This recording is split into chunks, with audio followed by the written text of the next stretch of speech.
తను.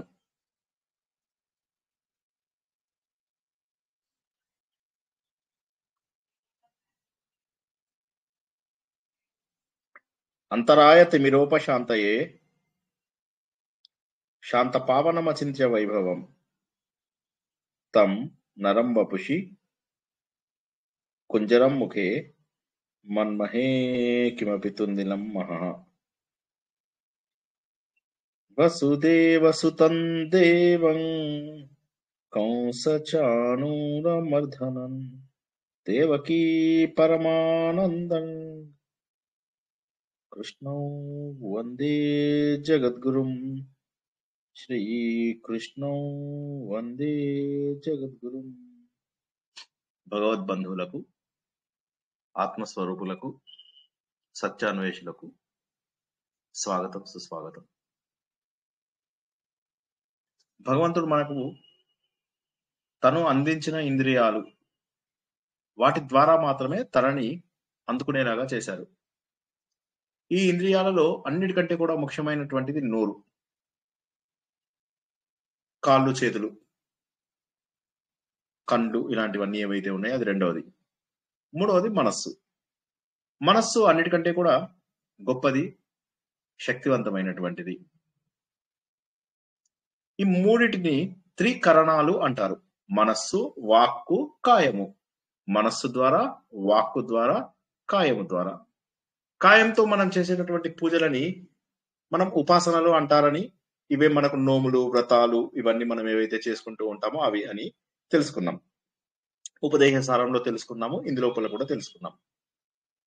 రెండవది వాక్కుతో చేసేది జపం. జపం అనేటటువంటిది చాలా గొప్పది. జన్మరాహిత్యాన్ని, పాపనాశనాన్ని మనకు అందజేస్తుంది. మూడవదైనటువంటి మనస్సుతోటి ఏదైతే పూజ చేస్తామో అది మనను భగవంతుడికి దగ్గరగా చేస్తుంది. భగవద్గీతలో మనం చాలాసార్లు తెలుసుకున్నాం ఏమనంటే, చిత్తశుద్ధి అన్నిటికంటే కూడా ముఖ్యము అని చెప్పి. మనం చేసేటటువంటి ప్రతి పని కూడా చిత్తశుద్ధి కోసమే. Cleansing of your mind and thoughts. అవి మనం గనక శుభ్రపరచుకుంటే మనము తర్వాత అడుగులోకి అత్యంత సులభంగా వెళ్ళిపోతాము అనే విషయాన్ని తెలుసుకున్నాం. అయితే ఇక్కడ ఏమైందంటే, వీటన్నింటినీ ఒక దగ్గర పెట్టినటువంటిదే మన విష్ణు సహస్రనామము. మనస్సుతోటి, వాక్కుతోటి, కాయంతోటి, వీటన్నిటితోటి కూడా మనను భగవంతుడికి దగ్గర చేసేటటువంటిది విష్ణు సహస్రనామము. ఎన్నోసార్లు తెలుసుకున్నాం. అత్యంత పవిత్రమైన వాటి లోపల లలితా సహస్రనామము మొదటిదని, విష్ణు సహస్రనామం రెండవదని, భగవద్గీతలోని 12-15 అధ్యాయాలు ఈ మూడు కూడా త్రికరణాలతో చేయడానికి వీలైనవి. మిగతావన్నీ ఓకే, భగవంతుడి తత్వాన్ని తెలుసుకోవడానికి ఉపయోగపడేవే. కాకపోతే ఈ త్రికరణాలతో చేసేవి, మళ్ళీ ఒకసారి చెప్తున్నాను, ప్లీజ్ జాగ్రత్తగా వినండి. త్రికరణాలతో చేయగలిగేవి లలితా సహస్రనామము, విష్ణు సహస్రనామము, భగవద్గీతలోని 12-15 అధ్యాయాలు. సార్ మిగతావన్నీ నేను పారాయణ చేయకూడదా? చెయ్యొచ్చు, తప్పేమీ లేదు. పారాయణం చేయడంలో వాటిలో తప్పేమీ లేదు. సమయాన్ని మనము సరిగా ఉపయోగించుకోవాలి. మనము విలువైనటువంటి సమయం, ఎంతో కష్టపడితే తప్ప ఈ జన్మ రాదు అన్న విషయాన్ని తెలుసుకున్నాం. కాబట్టి ఈ మూడింటి ద్వారా మనం భగవంతుని ఎలా చేరుకోవాలి? మనస్సు, వాక్కు, కాయం. వీటితో తప్ప మనం ఇంకా భగవంతుని చేరుకునే అవకాశం లేదు. ఎందుకంటే మనకి ఇచ్చినటువంటివి ఏవైతే 5 సెన్సెస్ అని చెప్తామో ఆ 5 సెన్సెస్, మనస్సు, ఇవి తప్పితే మనం భగవంతుని చేరుకోవడానికి అవకాశం లేదు. భగవంతుడు ఇచ్చిన వాటితోటే మనము భగవంతుని అర్థం చేసుకుంటూ, భగవంతుడి తత్వాన్ని అర్థం చేసుకుంటూ, చివరగా భగవంతుడిలో మనం భాగము అయినటువంటి సంగతిని, భగవంతుడికి మనకు వేరు కాదని, భగవంతుడు సర్వవ్యాపి అని, భగవంతుడే పుట్టించాడు, భగవంతుడే మనందరినీ పోషిస్తున్నాడు, భగవంతుడే మనందరినీ తన లోపల లయం చేసుకుంటున్నాడు అనేటటువంటి సత్యం మనకు తెలియాలి. ఇవన్నీ తెలియజేసేది విష్ణు సహస్రనామము. ఈ విష్ణు సహస్రనామం ఏదైతే ఉందో దీనికి చాలా చాలా ప్రాముఖ్యత ఉంది. కాకపోతే ఏంటంటే దీన్ని చాలా మంది పారాయణం కోసం మాత్రం వాడతారు. కానీ దాంట్లోపల ఉన్నటువంటి శ్లోకాల యొక్క అర్థం తెలుసుకోవడము అన్నిటికంటే కూడా ముఖ్యము అన్నటువంటి విషయము చాలా మంది మర్చిపోతూ ఉంటారు. దీని లోపల మొట్టమొదట్లోనే ఆయన ఏమడిగాడు ధర్మరాజు? 6 ప్రశ్నలు వేశాడు. ముందు ఫస్ట్ ఏంటంటే, నాకు ఇదంతా కాదు, ముందు అన్నిటికంటే కూడా గొప్ప ధర్మం ఏది? అన్నిటికంటే కూడా గొప్ప ధర్మం, ధర్మాలు చాలా ఉన్నాయి. గృహస్థాశ్రమ ధర్మము, ఉద్యోగం చేసేటటువంటి ధర్మము, భర్త భార్య పిల్లలతోటి ఉండేటటువంటి ధర్మము, సమాజంతో నేను, ఈ అన్ని రకాల ధర్మాలలో గొప్పదైనటువంటి ధర్మం ఏది? ఏదో ఒకటి చెప్పాల్సిందే నాకు ఖచ్చితంగా. తర్వాత ఏమంటున్నాడు, ఏమి చేస్తే ఒక మనిషిని ఒక స్తుతించడంలో గాని అర్చించడం లోపల గాని మానసికంగా చేసే పూజలలో గాని ఎవరిని నేను పూజిస్తే నాకు శుభాలు కలుగుతాయి. శుభాలు అంటే ఏంటి? కోరికలు తీరడము అనేటటువంటిది మనం భావన పెట్టుకున్నాం. కానీ కోరికలు తీరడం అనేటటువంటిది కాదు. ఈ ప్రపంచంలో ఒకే ఒక్కడైనటువంటి పరమాత్మ ఎవరు అంటున్నాడు. ఇక్కడ మనకు మనకు 32 కోట్ల 33 కోట్ల మంది దేవుళ్ళు ఉన్నారు కదా అంటే, ఒకే దేవుడు 33 కోట్ల రూపాలలో వచ్చాడు అన్న విషయాన్ని తెలుసుకున్నాం. తనలోంచే ప్రపంచమంతా సృష్టించాడు అని చెప్పి తెలుసుకున్నాం మనం ఎన్నోసార్లు. అయితే ధర్మరాజు అదే సత్యాన్ని మళ్ళీ మనకు బోధపడడం కోసం అడుగుతున్నాడు. ఈ ప్రపంచంలో ఒకే ఒక దేవుడు ఎవరో ముందు నాకు చెప్పి, ఇవన్నీ కన్ఫ్యూజన్ వద్దు. రెండవది ఏంటి? ఇప్పుడు నేను సాధించాల్సింది ఏంటి? నేను ఎన్నో రకాల ఆశ్రమాలలో ఉన్నాను. ఆశ్రమాలంటే ఈ అఖాడాలు అవి కాదు. ఆశ్రమాలంటే గృహస్థ ఆశ్రమం కావచ్చు, బ్రహ్మచర్య ఆశ్రమం కావచ్చు, వానప్రస్థ ఆశ్రమము, సన్యాస ఆశ్రమం, ఇలా చాలా ఉన్నాయి ఆశ్రమం. ఈ అన్నింటి లోపల కూడా నేను సాధించాల్సింది ఏంటి అంటే, గొప్ప దేవుడేరు, ఒకే ఒక్క దేవుడు, ఈ ప్రపంచంలో ఉన్నటువంటి ఒకే ఒక్క దేవుడు, రకరకాల రూపాలలో వ్యక్తమవుతున్నటువంటి ఒకే ఒక్క దేవుడు ఎవరు? నా జీవితంలో నేను సాధించాల్సినటువంటి పరమపదమైనటువంటి గమ్యం ఏది? ఇది మనం తెలుసుకున్నాం. వైకుంఠ పాలి లోపల పరమపద సోపాన పఠము అని ఉంటుంది. అసలు మనం ఏం చేస్తాము? కింద నుంచి స్నేక్స్ అండ్ లాడర్స్ అన్నింటినీ క్రాస్ చేసుకుంటూ పైకి వెళ్ళి భగవంతుణ్ణి చేరుకుంటాము. ఆ గమ్యం ఏది? ఎవరిని నేను స్తుతించాలి నోటితోటి? ఎవరిని నేను అర్చించాలి? నీ అభిప్రాయం ప్రకారం నేను ఏ ధర్మం గొప్పది? నేను ఎవరిని జపించాలి? జపం లోపల అన్నిటికంటే కూడా ఉన్నతమైనటువంటిది మానసిక జపం. ఇది మనం తెలుసుకున్నాం. నా గొంతు వినిపిస్తుందా? క్లియర్ గానే ఉందా? ఎవరికైనా ఏమైనా ఇబ్బందిగా ఉందా?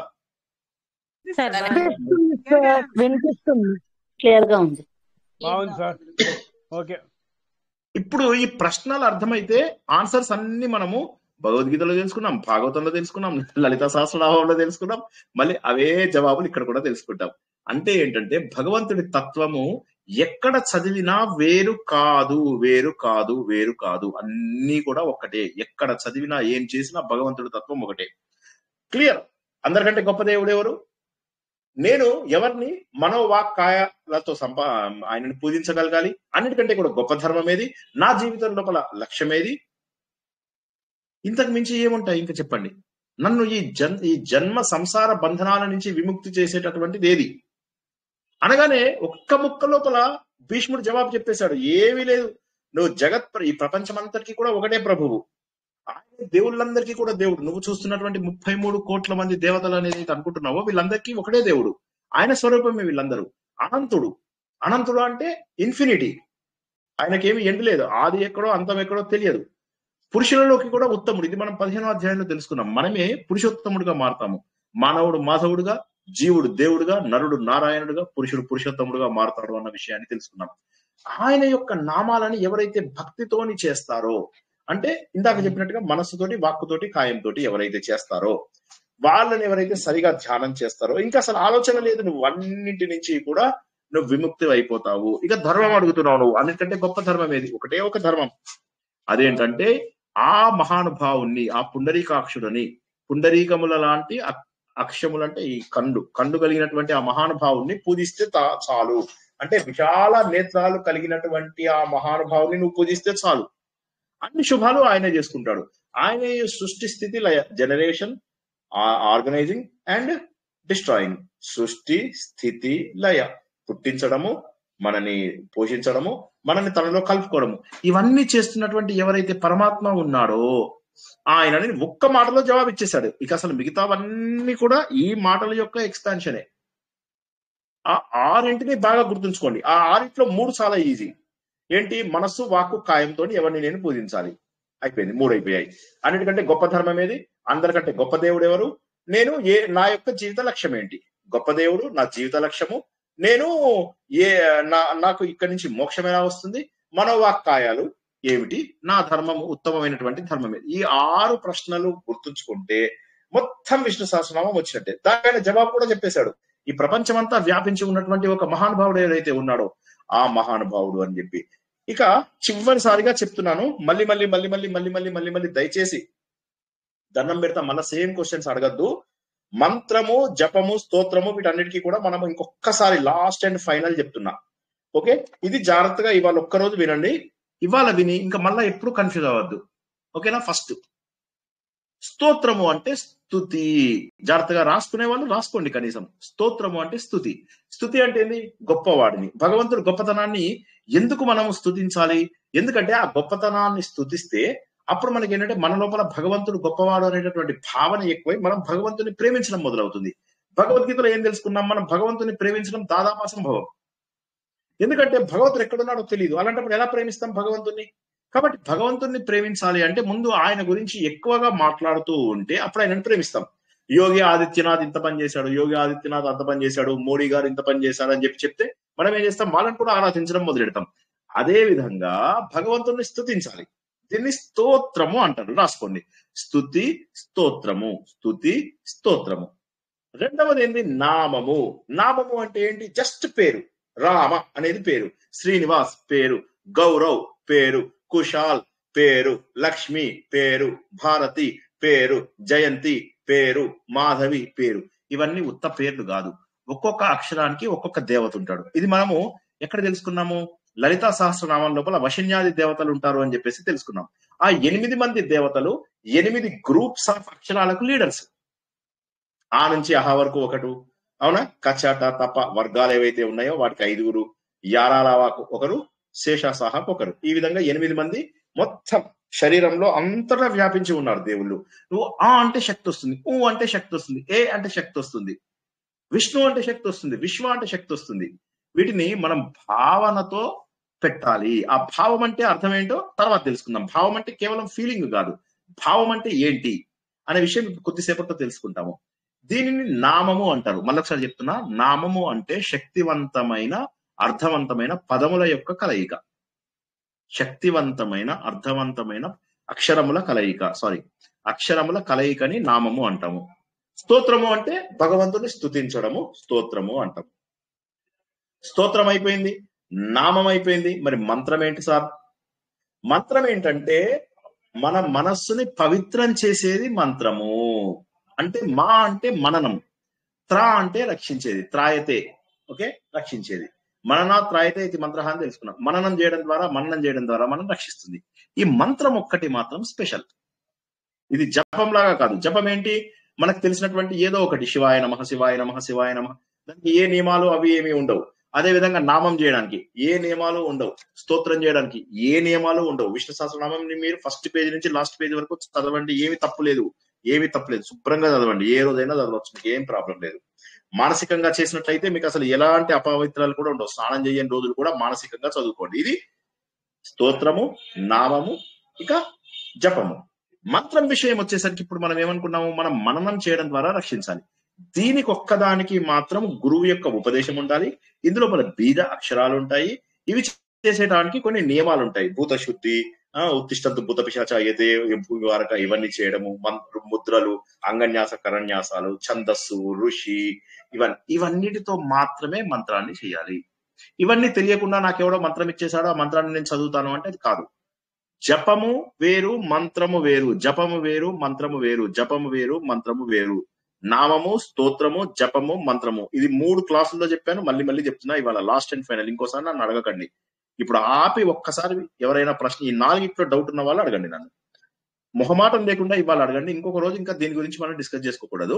తర్వాత మనం ఫస్ట్ శ్లోకంలోకి చేరుకుందాం.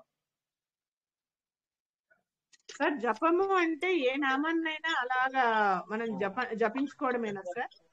అవునమ్మా, అవును. శివాయ నమః, శివాయ నమః, శివాయ నమః, నారాయణాయ నమః, నారాయణాయ నమః, నారాయణాయ నమః, వెంకటేశ్వరాయ నమః, శ్రీనివాసాయ నమః, అర్కాయ నమః, అర్కాయ నమః, అర్కాయ నమః, అర్కాయ నమః. దాన్ని ఎన్నిసార్లైనా చేసుకోవచ్చు. మీరు జపానికి నియమం లేదు. ఇంకొక విషయం తెలుసా? జపం అనేది చాలా మంచిది. మీకు మంత్రాలు చెయ్యకండి దయచేసి. ప్రొసీజర్ తెలియకపోతే ప్లీజ్ డోంట్ డూ. ప్రొసీజర్ తెలిస్తే తప్పకుండా చేయండి. మంత్రం అన్నిటికంటే గ్రేటెస్ట్. మంత్రము హైయెస్ట్ లెవెల్. తెలియకుండా, ప్రొసీజర్ తెలియకుండా చెయ్యకండి. చాలా మంది టీవీలలో వాటిల్లో చూసి అనవసరమైన ప్రమాదాల్లోకి ఇరుక్కుంటున్నారు. అలా చెయ్యకండి. మంత్రం అనేది top most layer. Second layer జపం. థర్డ్ లేయర్ స్తోత్రం. మన విష్ణు సహస్రనామం ఇవి అవి అన్ని ఉన్నాయి. ఫోర్త్ నామం. ఏం లేకపోతే రామ రామ రామ రామ. ప్రతి పనిలో రామ రామ అంటాం. అయ్యో రామ, రామ రామ, రామనామ్ సత్య హే, ఇలాంటివన్నీ అన్ని చోట్ల రామ అని ఇరికిస్తాం. అక్కడ నామం గురించి చెప్పుకుంటాం. నామం జస్ట్ రామ రామ రామ రామ రామ. కొంతమంది అంటారు అసలు రామ అనేది తారక మంత్రం, తరింపజేసేటటువంటి మంత్రం. కాబట్టి అక్కడ నామంతో పాటు మంత్రం కూడా కలిసి వచ్చింది మనకు, additional advantage. Next question. Sir జయ శ్రీకృష్ణ సార్, ఒక్కసారి నేను ఇది రిపీట్ చేస్తాను. స్తోత్రం అంటే మనం భగవంతుడిని స్తుతి చేస్తాం, దాని స్తోత్రం అంటారు. స్తుతి అంటే స్తోత్రం ఏంటి? నోటితో పలికేది అంటే ఆయన్ని స్మరిస్తూ ఉండడం, పొగడడం, ఆయన పేరు అలా స్మరిస్తూ ఉండడం, ఆయన్ని గుణాలని చెప్పడం, గుణాలని భగవంతుని గుణాలని చెప్పడం. పొగడటం సార్, స్తుతించడం అంటే స్తుతి రెండు ఒకటే. నామం అంటే భగవంతుని గుణాలని గణించడం, అట్లాగా గుర్తు చేసుకోవడం. ఒకసారి సుధా మేడం చెప్పాక మిగతా వాళ్ళు మాట్లాడండి. సుధా మేడం చెప్పండి సార్. నామం అంటే దేవుని ఒక పేరుతో అలా స్మరించడం. ఓకే, ఇంకెవరైనా ఒక్క నిమిషం ఒకసారి మీరు పాజ్ లో మీరు మ్యూట్ లోకి వెళ్ళండి. ఇంకెవరైనా జవాబు చెప్పండి దీనికి. నామం అంటే ఏంటి? శక్తివంతమైన అర్థవంతమైన అక్షరాల కలయిక. కరెక్ట్. ఎవరు చెప్పారు? ఇప్పుడు ఎవరు చెప్పారు ఇది? మాధవి అండి. బాగా చెప్పారు, సారీ, క్షమించండి. అయితే అది కరెక్ట్. సుధా మేడం చెప్పండి. కరెక్ట్. ఇప్పుడు మాధవి మేడం చెప్పింది is the correct definition. Next. ఒక్కసారి రిపీట్ చేయరా సార్, మాకు వినిపించలేదు అది. మాధవి గారు ఒకసారి రిపీట్ చేయండి. మాధవి మేడం రిపీట్ చేయండి. శక్తివంతమైన అర్థవంతమైన అక్షరాల కలయిక. సార్ నామంకి జపంకి డిఫరెన్స్ ఏంటండి? నామం అంటే ఒక చిన్న పదము. జపం అంటే ఏంటంటే మీరు మొత్తం ఇప్పుడు ఈ విష్ణు సహస్రనామం మొత్తం జపంగా కూడా వాడుకోవచ్చు. సో అదన్నమాట. సో నామం అంటే ఒక్కటి, రామ, కృష్ణ, శ్రీనివాస్, అంతే. రామ అని వదిలేసి వెళ్ళిపోతాం. ఇంకా దాన్ని మాట. జపం అంటే ఏంటి? రిపిటేషన్స్ చేస్తాము. మంత్రము లేనటువంటి, బీజాక్షరములు లేనటువంటి రిపిటేషన్స్ ని జపం అంటాము. ఓకే, నామం అంటే జస్ట్ రిపీట్ చేస్తే దాన్ని నామాల్ని జపిస్తూ ఉండడం జపమా సార్? అంతే, కరెక్ట్. నామంని పదే చెప్పడాన్ని జపం అంటారా? జపం అంటారు. సో మంత్రం అనేది అన్నిటికన్నా ఎక్కువ శక్తివంతం. నామాన్ని పదే పదే జపించడాన్ని జపం అంటారు. రిపీటెడ్ గా చేస్తే దాన్ని జపం అంటారు. రిపీటెడ్ గా చేస్తే జపము అంటారు. అండ్ అందరూ కూడా జపం చేయండి. ఎవరైనా ఎక్కడ ఉన్నా సరే దయచేసి గుర్తుంచుకోండి, మనం ఇప్పుడు భగవద్గీతలోను ఉపదేశ సారంలోను కూడా భక్తి యోగంలో ఉన్నాం. కాబట్టి ఒక విషయం గుర్తుంచుకోండి, ఏంటంటే దేవుని నమ్మితే మొత్తం నమ్మండి, నమ్మకపోతే లాజిక్లు పెట్టద్దు. ఓకే, లాజిక్ అసలు వద్దు. లాజిక్ తోనే చెప్తున్నాం మనం. ఒక్క నిమిషం అమ్మా. లాజిక్ దేవుడి దగ్గర మనకి రాదు. ఓకే, మీరు లాజిక్ ఎలాగో మనం చెప్తున్నాము. కాకపోతే నేనేమంటానంటే 80% లాజిక్ ఉండి ఒక 20% మనకు తెలియని విషయాలు ఉన్నాయంటే ఆ తెలియని విషయాలను మనము ఆలోచించకూడదు. జపం చేయమని మనకు మహాత్ములంతా ఎందుకు చెప్పారు అంటే బికాస్ త్రికరణాలలో జపం ఒకటి. జపం అనేటటువంటిది మానసిక పూజకి చాలా దగ్గర స్థాయి. మనము ఉపదేశ సారంలో ఏం నేర్చుకున్నాం? ఎవరైనా ఉపదేశ సారము క్లాసు విన్న వాళ్ళు జపం ఎన్ని రకాలు, అదేంటి ఒక్కసారి చెప్పండి. ఎవరైనా ఒకరే చెప్పండి. ఆనపర్తి నాగరాజేశ్వరి గారు మీరు తర్వాత అడగండి. ఒక్క నిమిషం. ఎవరైనా చెప్పగలిగితే చెప్పండి. ఉపదేశ సారంది ఏం నేర్చుకున్నాం మనం జపం గురించి ఉపదేశ సారంలో? జపం ఎన్ని రకాలని నేర్చుకున్నాం? 3 రకాలు సార్. చెప్పండి. ఫస్ట్ గట్టిగా చెప్పడం అంటే దాన్ని ఉచ్చ స్వరంలో చెప్పడం, ఉచ్చ జపము. తర్వాత మంద జపము,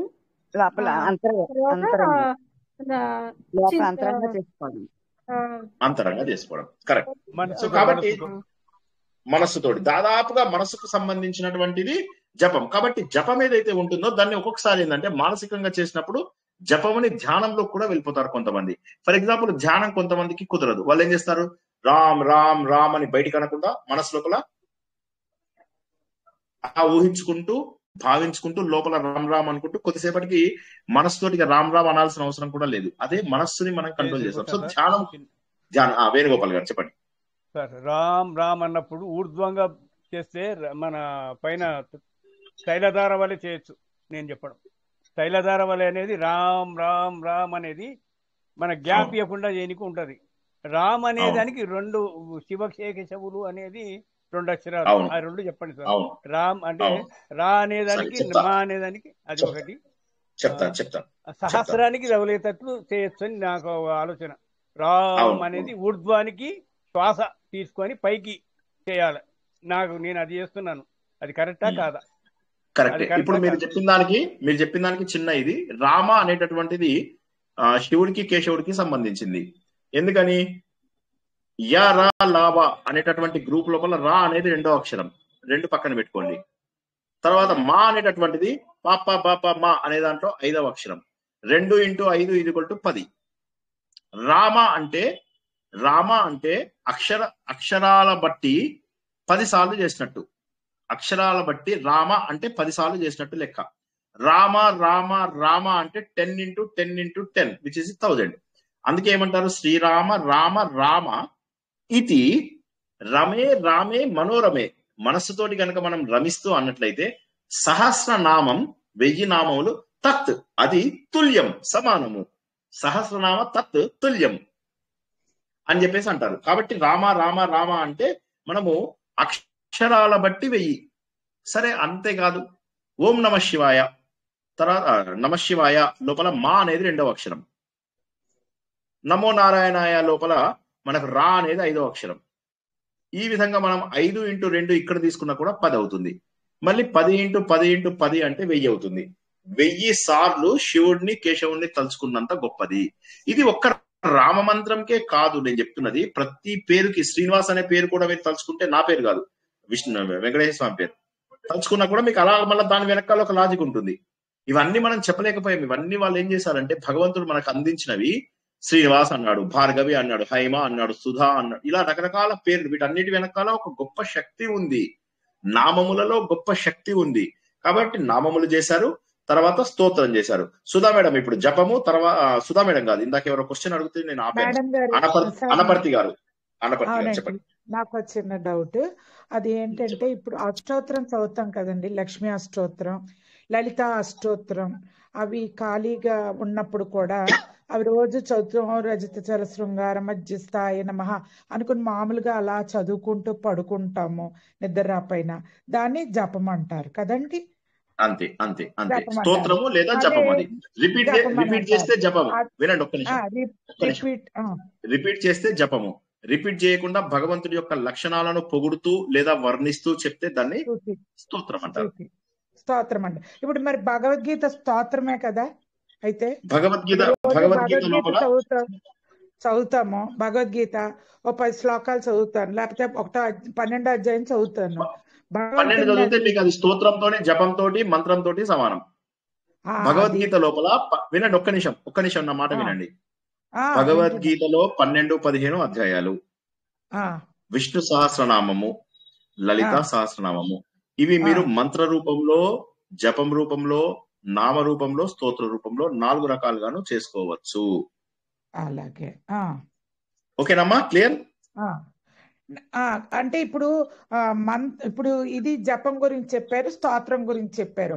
మంత్రం అంటే ఒకే పట్టుకొని అలాగా చదువుతూ ఉండడానికి ముందు సంకల్పం చెప్పుకొని చెయ్యాలి అని అంటారు. అదే కదండి. కేవలం సంకల్పంతో పాటుగా చాలా ఉంటాయి. మన ఉత్తిష్టంతో భూత పిశాచ అని చెప్పడము, గురుపదేశం కూడా అన్నారు కదా సార్. గురు ఉపదేశం కూడా తీసుకోవాలని చెప్పారు కదా సార్. అది మీరు చెప్పారు కదా. మామూలుగా పూజలు పండుగలు అవి వస్తే మనం తప్పకుండా అవన్నీ చదివి అప్పుడు కదా చేస్తాము. దాన్ని మంత్రము అంటారు. ఇప్పుడు వినాయక చవితి ఉంది, అన్ని చదివి. వినాయక చవితి నోము కిందికి వస్తుంది. ఒక్క నిమిషం. వినాయక చవితి అనేది నోము వ్రతం కిందికి వస్తుంది.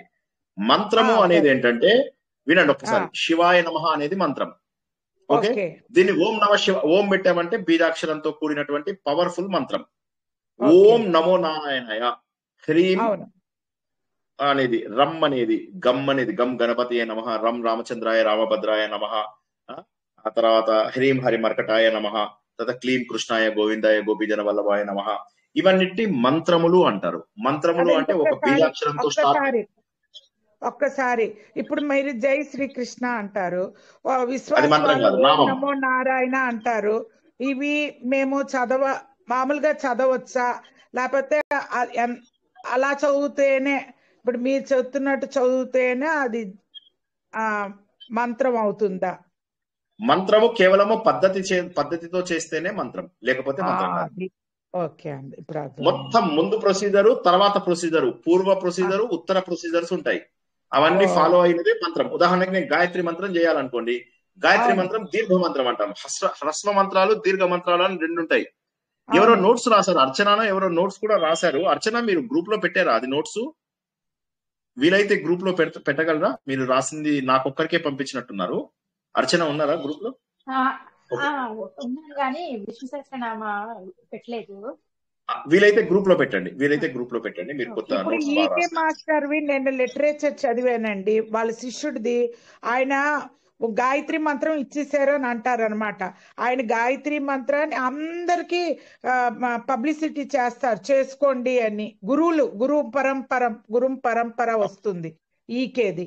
వాళ్ళు గురువు నమస్కారం టు మాస్టర్స్ అంటారు, కానీ వాళ్ళు కంపల్సరీగా పొద్దున్న 6కి సాయంత్రం 6కి చేసి ఈ మీరు చెప్పిన గాయత్రి మంత్రం కంపల్సరీగా చదవాలి. ఒక 10 minutes మనస్ఫూర్తిగా మానసికంగా శుభ్రంగా చదవాలి అని.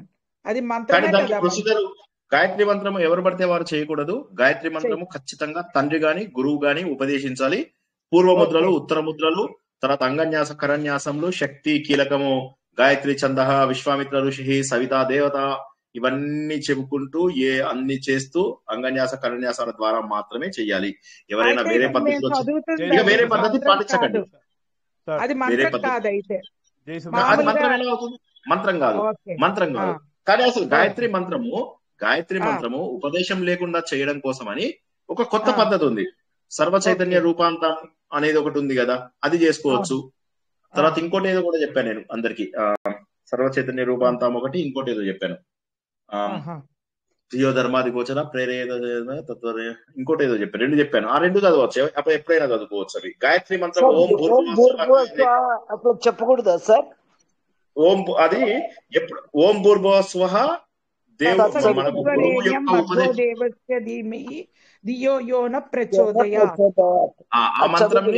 ఆ మంత్రంని ముందు ప్రొసీజరు తర్వాత ప్రొసీజరు లేకుండా చేయకూడదు అని చెప్తున్నాను. అది గురువు చెప్పి. విశ్వనాథం గారు మీరేమో అడుగుతున్నారు? మా హస్బెండ్ ఫోన్ నేనే వాడుతున్నాను. చెప్పండి. అదే మంత్రం చెప్పకూడదా సార్? ఓం భూర్భువః. ఓకే, చెప్పకూడదు. దానికి మీరు గురువు యొక్క ఉపదేశం ఉండి పూర్వ ఉత్తరం ఉన్నవి మాత్రమే అవి చేస్తూనే చెప్పాలి అని చెప్తున్నాను. లేకపోతే మీకు అందరూ ఒక్కసారి మాట్లాడితే కష్టం అవుతుంది కదా. నేను మళ్ళీ అందరికి ఒకే మాట చెప్తున్నాను. ఏంటంటే ఇంకా 2 సార్లు 3 సార్లు కన్ఫ్యూజ్ అవ్వకండి. నేను దండం పెడతా. అందరికి ఒకటే మాట, మంత్రము అనేది గురు ఉపదేశం. రాసుకోండి అందరు, లేకపోతే ఒకసారి రాసుకోండి. ఇది వాళ్ళ లాస్ట్ క్లాస్ దీని గురించి చెప్పడం. మంత్రము అనేది గురువు యొక్క, వేణుగోపాల్ గారు ఒక్క నిమిషం. మంత్రము అనేది గురువు యొక్క ఉపదేశం ఉండాలి. సింపుల్. మంత్రంకి పూర్వ ప్రొసీజరు, ఉత్తర ప్రొసీజరు ఉంటుంది. మంత్రం లోపల బీజాక్షరాలు కూడా ఉంటాయి. ఇది అన్నిటికంటే పవర్ఫుల్ ఉంటుంది. ఇందులోపల హ్రస్వ మంత్రాలు, దీర్ఘ మంత్రాలు అని ఉంటాయి. హ్రస్వ మంత్రములను బీజాక్షరములు అంటారు. దీర్ఘ మంత్రములు ఏవైతే ఉంటాయో అవి పెద్దగా ఉంటాయి. 3 లైన్లు, 4 లైన్లు, 5 లైన్లు ఉంటాయి. ఋగ్వేదంలో ఉన్నవన్నీ కూడా మంత్రములే. ఇవి కేవలం గురువు యొక్క ఉపదేశం. నాకు పురుష సూక్తం వచ్చు అంటే నువ్వు పురుష సూక్తం చేయకూడదు. పురుష సూక్తం చేసే ముందు ఎడిషనల్ ప్రొసీజర్ ఉంటుంది. ఎందుకంటే సూక్తంలో మంత్రాలు ఉంటాయి. మనం ఋగ్వేదంలో తెలుసుకున్నాం కదా. ఆ మంత్రములు తెలిసిన వారు మాత్రమే చెయ్యాలి. ఆ మంత్రానికి సంబంధించిన ప్రొసీజర్ తెలిసిన వాళ్ళు మాత్రమే చెయ్యాలి. ఇందులో ఏం కన్ఫ్యూజన్ ఉందో నాకు ఇప్పటికీ అర్థం కావట్లేదు. బయట వాళ్ళు ఏం చెప్పారు అనేది మర్చిపోండి. మనం 4 రకాల పద్ధతులు నేర్చుకున్నాం. నామము మీ ఇష్టం వచ్చినట్టుగా విచ్చలవిడిగా వాడుకోండి. ఓకే, అదేం సినిమా? నాగార్జున సినిమాలో అంటాడు ఏంటి, నా పేరు విచ్చలవిడిగా వాడుకో అంటాడు. ఏం సినిమా? తొందరగా చెప్పాలి. సునీల్ తో అంటాడు, నా పేరు విచ్చలవిడిగా వాడుకోరా నువ్వు అంటాడు. నీ పేరు నేను వాడుకుంటాను, నా పేరు నువ్వు వాడుకుంటాను అంటాడు. తొందరగా చెప్పాలి జవాబు. ఇది కూడా జవాబు చెప్పకపోతే ఎట్లా? ఏ సినిమాలో? కాదు, కొన్ని హీరోయిన్ శ్రేయ. సంతోషమా? కాదు, కింగ్. సరే పోన్లేండి, ఇంకా మీరు శ్రేయ కాదు, సారీ.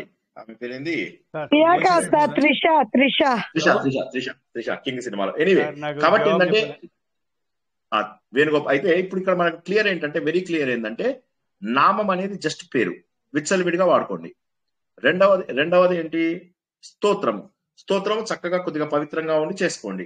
మూడవది జపము మీ ఇష్టం వచ్చినప్పుడు చేసుకోండి. మంత్రము మాత్రము గురువు ఉపదేశంతో చెయ్యాలి. మంత్రములో బీజ అక్షరములని హ్రస్వ మంత్రములు అంటారు. ఇందులో దీర్ఘ అక్షరములు కూడా ఉంటాయి. అవి మంత్రములు. అంటే మంత్రములు 2 రకాలు, హ్రస్వ మంత్రములు, దీర్ఘ మంత్రములు. ఈ 2 మంత్రములలో ఏ మంత్రము చేసినా సరే ముందు ప్రొసీజర్ తర్వాత ప్రొసీజర్ ఉంటుంది. ఓకేనా? వేణుగోపాల్ గారు చెప్పండి. వేణుగోపాల్ గారు చెప్పండి, మీ ప్రశ్న ఏంటి? అంగన్యాసం, కరన్యాసము, గాయత్రి మంత్రము బ్రాహ్మణుతో చేపించుకోవచ్చా, నేర్పించుకోవచ్చా? గురుపదేశం మీరు మీకు బ్రాహ్మణులు గాని, క్షత్రియులు కానీ, తర్వాత వైశ్యులు గాని ఖచ్చితంగా ప్రతిరోజు చేయవలసింది గాయత్రి మంత్రము. తండ్రి నేర్పిస్తాడు. శూద్రులు అంటే ఈ 3 కేటగిరీస్ కి రానటువంటి వారు ఏదైతే ఉందో వాళ్ళు సర్వ చైతన్య రూపాంతం ఆద్యం విద్యాంచదేవి చదివితే వాళ్ళకి పూర్వ ఉత్తరం పెద్దగా అవసరం లేదు. వాళ్ళకి అది చదివితే చాలు, గాయత్రి మంత్రం చదివినటువంటి ఫలితం వస్తుంది. అది కాదు సార్, ఒక్క నిమిషం, అది అర్థం కాదు నాకు. బ్రాహ్మణ్తోని మేము చేపించుకోవచ్చా, నేర్చుకోవచ్చా? అంగన్యాసం, కరన్యాసం, గాయత్రి మంత్రం నేర్చుకోవచ్చు. అదొకటి సందేహం నాకు. అంటే సంధ్యావందనం చేసేటప్పుడే అదే చెప్తారు కదా సార్. సంధ్యావందనం చేసేటప్పుడు ఏం చేస్తారు? మీరు సూర్యుడి యొక్క ఉపాసన చేస్తారు, సూర్యుడి యొక్క ఉపాసన చేస్తారు, గాయత్రి మంత్ర ఉపాసన కూడా చేస్తారు. అంటే సూర్యుడికి అర్ఘ్యము, గాయత్రి మంత్రానికి, తర్వాత తర్పణములు 3 రకాల పద్ధతులు చేస్తారు. 3 రకాల పద్ధతులు. ఒకటేమో తర్పణములు, ఇంకోటేమో అర్ఘ్యము, మూడవది ఏంటి గాయత్రి మంత్రము. ఈ 3 కూడా కలిసి పొద్దున కలిపి చేసుకోవచ్చు, తప్పులేదు. లేదు నేను కేవలం మంత్రమే చేస్తాను అంటే తర్పణములు, సంధ్య వదిలేసేసి కేవలం మంత్రం వరకు మాత్రం చేసుకోవచ్చు. గాయత్రి మంత్రం నేను చదువుతున్నాను అని చెప్పేసి చదువుకుంటే చాలు. సరిపోయిందా సార్? సంధ్యావందనం చేయని వాళ్ళు కొంత మనకు ఉండదు ఇంట్లో. సంధ్యావందనం తప్పు కదా, సంధ్యావందనం చేయాలి, అందరూ చేయాలి, కంపల్సరీ చేయాలి. చెప్పండి. చేయలేని వాళ్ళకు ఒకవేళ మనకు కుదరదు, ఇంట్లో స్కూల్ అంటే లొల్లి ఉంటది, సూర్యునికి ఆర్గిస్తే అయిపోతుంది అని అర్ఘ్యం ఇవ్వాలి. 3 సార్లు ఆడగాని మొగగాని తప్పనిసరిగా అర్ఘ్యం ఇవ్వాలి. Okay, compulsory. అది తప్పదు, అందరు ఇవ్వాలి. ఆడగాని మొగగాని కనీసం స్నానం చేస్తున్నప్పుడు ఓం సూర్యాయ నమః, ఓం సూర్యాయ నమః, ఓం మీ ఇష్టం, రవయే నమః, అర్కాయ నమః, పోషణాయ నమః, ఏదో ఒకటి పెట్టుకుని స్నానం చేస్తున్నప్పుడైనా కనీసము బాత్రూమ్ లోనే అర్ఘ్యం ఇవ్వండి, లేకపోతే కారిడార్ లోకి వచ్చి అర్ఘ్యం ఇవ్వండి, లేకపోతే సూర్యుడు ఇప్పుడు అది ఆ మంత్రం గాయత్రి మంత్రం ఆటోమేటిక్ అవసరం లేదు. గాయత్రి మంత్రం చదవద్దు. గాయత్రి మంత్రములకు ఇంట్లో ఉండేప్పుడు కూడా, ఇంట్లో ఉన్నప్పుడు కూడా మామూలుగా అది నోటికి వచ్చేసి ఆటోమేటిక్ గా నోట్లో స్మరణ అది వస్తే అట రాకూడదా? అట్లా వస్తుంది చదవచ్చు. దానికి ఫలితం జనరల్ గా ఏమవుతుందంటే మంత్రములలో ఉన్నటువంటి బీజములు ఏవైతే ఉంటాయో బీజములకు శక్తి ఉంటుంది. ఇప్పుడు మీరు ఏం చేస్తారు? ఒక బీజంని కాల్ చేశారనుకోండి, బీజము చెట్టుగా మొలుస్తుందా? మొలవదు. కాబట్టి అది చదివి లాభం లేదు అంటున్నా. చదివి లాభం లేదు మీకు. కాబట్టి మీకు ఒక ప్రొసీజర్ ప్రకారం చేస్తేనే మంత్రము, జపం లాగా స్తోత్రము, నామము ఎన్నిసార్లు అయినా చేసుకోండి, రోజు మొత్తం చేసుకోండి, ఏ టైంలో అయినా చేసుకోండి. ఓకే. అర్ఘ్యం ఇవ్వలేని వాళ్ళు వినండి ఒకసారి. అర్ఘ్యం ఇవ్వలేని వాళ్ళు అంటే మంత్రాలు అవి రాని వాళ్ళు జస్ట్ సూర్యాయ నమః, సూర్యాయ నమః అనుకోండి. లేదా భగవంతుడు 12 పేర్లు ఉన్నాయి కదా, ఓం మిత్రాయ నమః, ఓం రవయే నమః, ఓం సూర్యాయ నమః, ఓం భానవే నమః, ఓం ఖగాయ నమః, ఆ మొత్తం చేసుకోండి. 12 సార్లు చక్కగా దేవుడికి చేసుకోండి. రోజు ఆడ మొగతో తేడా లేదు. సీతాదేవి సుందరాకాండ చదవండి, రామాయణం లోపల ఆవిడ ఆ సూర్యుడికి అర్ఘ్యం ఇవ్వడం అనేది ఇట్స్ మ్యాండేటరీ. ఓకే. ఇక్కడతో ఇంకేమన్నా క్వశ్చన్స్ ఉన్నాయా? క్లియర్? ఇంకా అక్కడ డౌట్ ఉన్న వాళ్ళు ఉన్నారా ఎవరైనా? సార్ ఒకటి అలా కూడా చెప్పుకుంటారండి. అది చెప్పుకోండి, తప్పలేదు, అది కూడా చెప్పుకోవచ్చు. కానీ మీరు చెప్పుకోవచ్చు అమ్మా. మీరు అర్ఘ్యం మాత్రం 3 సార్లు కనీసం ఇవ్వండి, చెప్పుకోండి. సూర్యదేవ నమస్తుభ్యం కూడా చెప్పుకోండి. లేకపోతే మీరు ఇది కూడా చెప్పచ్చు, జపాకుస్మ సంకాశం కూడా చెప్పుకోవచ్చు, సప్తాశ్వ రథమారూఢం కూడా చెప్పుకోవచ్చు. ఓకేనమ్మా సుధా గారు, సుధారాణి గారు? భాను భాస్కర్ మార్తాండ చంద్రరశ్మి ఎట్లా చేయాలి సార్? సూర్యుడు కనిపిస్తేనే చేయాలి కదా సార్ అది అర్ఘ్యం ఇచ్చేది, అట్లేం లేదా? సూర్యుడు మీకు ఎదురుగా ఉంటే ఇవ్వండి, లేకపోతే మీరు బాత్రూమ్ లో ఇవ్వండి, మీరు కారిడార్ లో ఇవ్వండి, బాల్కనీలో ఇవ్వండి. కనీసం 3 సార్లు నీళ్ళు ఇవ్వండి దేవుడికి. ఓకే.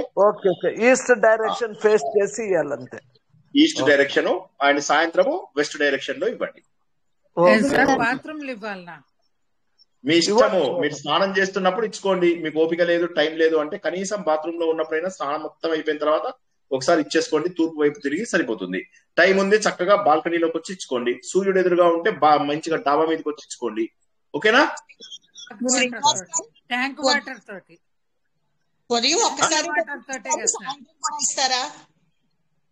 ఇవ్వచ్చు. ట్యాంక్ వాటర్ తోటి ఏం లేదు. మీరు ఏ వాటర్ అయినా మీకు తోచిన వాటర్ తోటి ఇవ్వండి, ఏం పర్వాలేదు. సుమిత్ర గారు ఒక క్వశ్చన్ వేశారు, పుష్పావతి గారు ఒక క్వశ్చన్ వేశారు. తొందరగా అవి కంప్లీట్ చేస్తే మనం ముందుకెళ్దాం.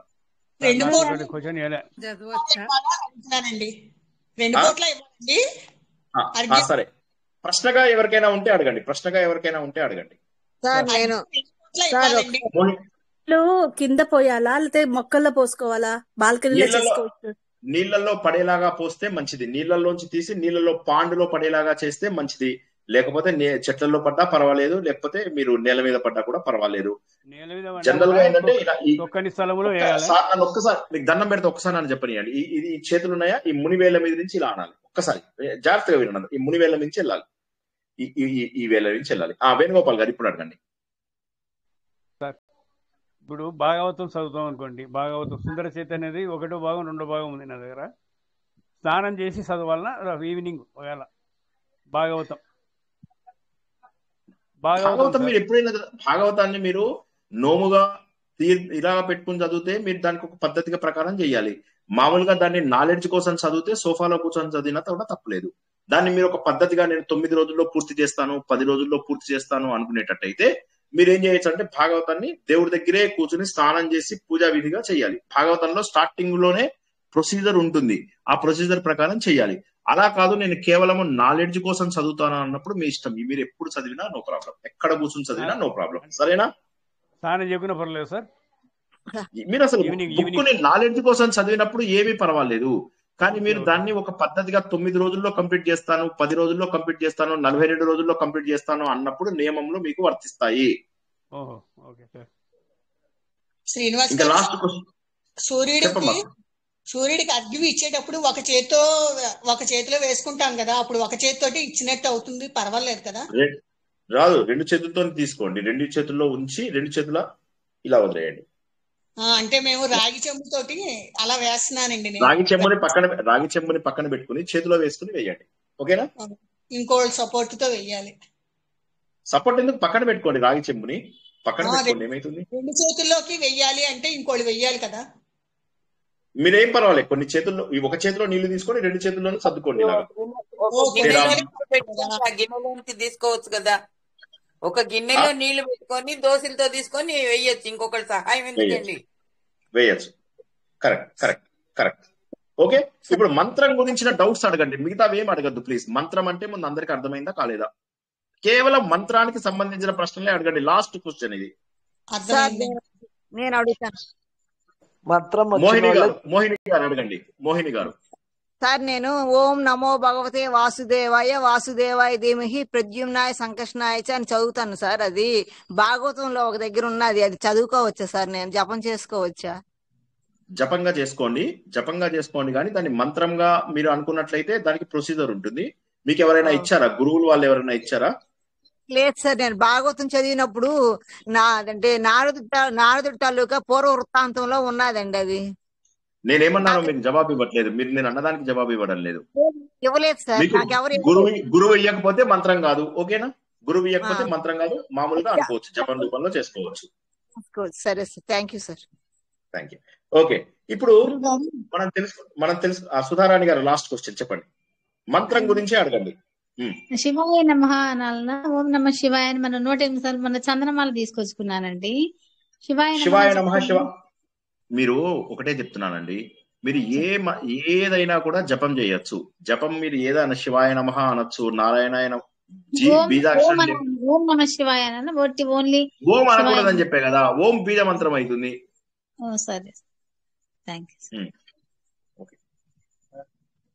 మీరు అర్చన చేసేటప్పుడు వచ్చేటప్పుడు ఓం పర్వాలేదు, మీరు అర్చన చేసేటప్పుడు ఓం ప్రకృతే నమః, ఓం వికృతే నమః అవిటికి అనొచ్చు. అది అక్కడ మీకు అది మంత్రం కిందికి రాదు, అది నోము కిందికి స్తుతి కిందికి వస్తుంది. ఆ టైంలో ఓం అనొచ్చు. కానీ మంత్రము అనేది గురువు, మళ్ళీ ఒకసారి చెప్తున్నా, లాస్ట్ అండ్ ఫైనల్, మంత్రం అనేది గురువు ఇయ్యాలి. ముందు ప్రొసీజర్ తర్వాత ప్రొసీజర్ ఉంటాయి. ఈ రెండింటికి మధ్యలో మాత్రమే మంత్రం చదువుతారు. ఇంతవరకు అర్థం చేసుకోండి, ఆపుకోండి. ఓకేనా? అష్టోత్తరం చెప్పేటప్పుడు ఓం అని వస్తుంది కదా సార్ మడి స్టార్టింగ్ లో. ఆచారము పర్వాలేదు, ఉండాలి. అష్టోత్తరంలో ఓం అనొచ్చు అని చెప్తున్నాను కదా ఇప్పుడే నేను. అంతే అష్టోత్తరంలో కదా. ఓం అనొచ్చు, తప్పులేదు. మిగతా వాటి అష్టోత్తరంలో ఓం తప్పులేదు. కేవలము మంత్రముగా రిపీట్ చేసేటప్పుడు మాత్రమే మీరు ఓం అనకూడదు. ఓం అనేది మీరు అనేదానికి మంత్ర రూపంలో వస్తుంది. మిగతా టైంలో ఓం ప్రకృతే నమః ఓం వికృతే నమః అంటే పర్వాలేదు, అనొచ్చు, తప్పులేదు. అలాగే మీరు టెంపుల్ లోకి వెళ్తారు, ఓం నమో నారాయణాయ అని వస్తుంది, అనొచ్చు, తప్పులేదు. కానీ మంత్ర రూపంలో చేసేటప్పుడు మాత్రము గురువు దగ్గర తీసుకుని ఇగో ఈ ముందు భాగము వెనక భాగము ఈ మధ్యలో మంత్రం ఉంటుంది. ఓకేనా? మడి సార్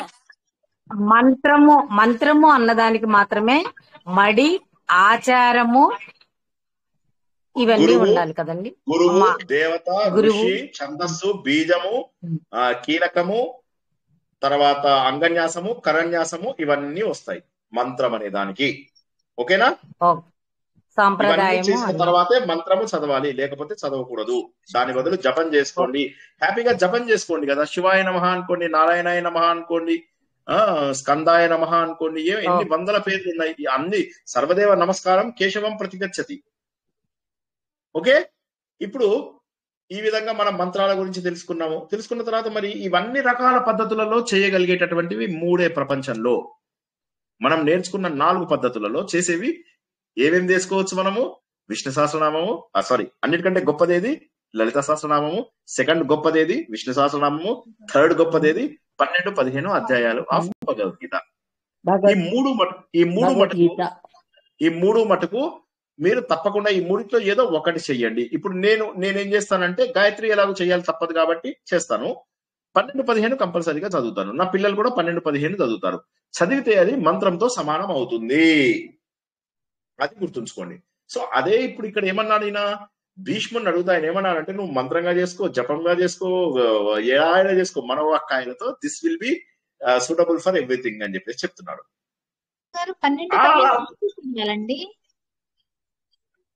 12-15 రోజు చదవాలా? 12-15 రోజు చదువుకోవాలా భగవద్గీత? మీరు వేరేవి ఏమన్నా చేస్తుంటే సరే, ఈ మూడిట్లో ఏదో ఒకటి చేయమని చెప్తున్నాను. మీకు ఏది వీలైతే అది చెయ్యండి, సరేనమ్మా? రోజు చెయ్యండి. దేవుడికి మనం ప్రతిరోజు జ్ఞాపకం చేసుకోవాలి. మల్లికార్జున్ గారు, నేను గురువు దగ్గర మంత్ర దీక్ష తీసుకున్నాను సార్. Very good. మరి అంటే వాళ్ళు ఆ గురువు గారు చెప్పినప్పుడు మామూలుగా స్నానం చేసి మంత్రం చదువుకోమని చెప్పిండు సార్, అంతే. కొద్దిగా దానికి ప్రొసీజర్, ముందు ప్రొసీజర్ తర్వాత ప్రొసీజర్ కూడా తెలుసుకొని చేయండి. ఓకేనా? ఆయన అడిగితే చెప్తారు, ఆయనకు తెలిసి ఉంటుంది. బహుశా మీరు హడావిడిలో ఉన్నారో ఆయన హడావిడిలో ఉన్నాడో, మీకు బాగా తెలిసిన వ్యక్తే మీకు గురువు అవుతాడు. జనరల్ గా ఎవరు పడితే వాళ్ళు చేయకూడదు గురువుగా. గురువు అంటే ఎవరు? ఇప్పుడు నాతో పాటు ఇంకా కొంతమంది తీసుకుని వాళ్ళకి గాని అంటే మంత్రము ఇప్పుడు ఒక గుడ్డ కప్పుకొని చెవులో చెప్పిండు. అంటే నేను ఒక్కనే ఉన్నా రూమ్ లో, అంతే సార్. అంటే వేరే వాళ్ళకి చెప్పేటప్పుడు కానీ అంతే చెప్పిండ్రు. అవును, కానీ నేననేది ముందు ప్రొసీజర్ తర్వాత ప్రొసీజర్ కూడా చెప్పాలి. చెప్పలేదు అంటే he assumes that you already know it. అంతే, మీకు తెలుసని ఆయన అనుకున్నారు అంతే. ఓకేనా? అది ముందు ప్రొసీజర్ తర్వాత ప్రొసీజర్ దగ్గర తీసుకునే ఇద్దరు అట్నే చెప్పింది సార్, అంటే మంత్రమే చెప్పిండ్రు. కరెక్ట్. అది ప్రాబ్లం ఏమవుతుందంటే చాలా చోట్ల అదే జరుగుతుంది అన్ఫార్చునేట్లీ. నేను అదే కదా మొదటి నుంచి చెప్తున్నది అదే.